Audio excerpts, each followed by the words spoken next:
Comme on a vu, la comparaison entre la quête des origines des adoptés au Brésil et au Canada a révélé des importantes différences historiques.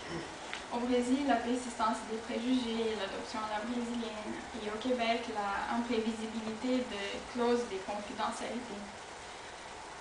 Une des suites possibles de cette recherche serait examiner comment le changement de la loi brésilienne permettant aux adoptés d'avoir accès à leur dossier va transformer les dynamiques des retrouvailles.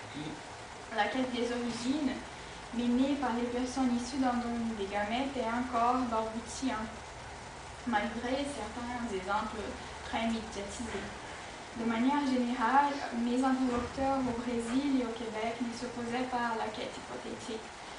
Ils se positionnaient toujours en respectant les choix de leurs enfants et disant prêts à aider, quelle que soit la décision. En outre, ils admettaient que le fait de connaître leur bonheur pouvait être un aspect important pour l'identité de l'enfant.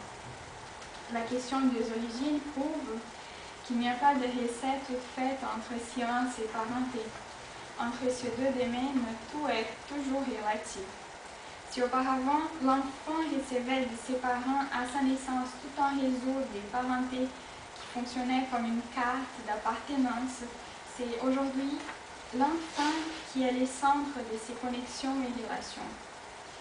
Ce sera à lui, une fois devenu adulte, de choisir quelles sont les relations et formes de connexions qu'il voudra explorer.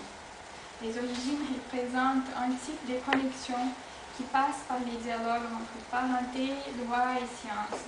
Elles parlent d'une pluralité de formes de filiation qui peuvent exister en juxtaposition. Elles sont en droit et font partie de la formation de l'identité civile et personnelle de chaque individu. La quête des origines souligne l'importance d'apprivoiser différentes formes de connexion et œuvre une porte pour transformer ces connexions en relations. Les relations de parenté, au lieu de se limiter à quelques critères, deviennent toujours plus fluides. Merci.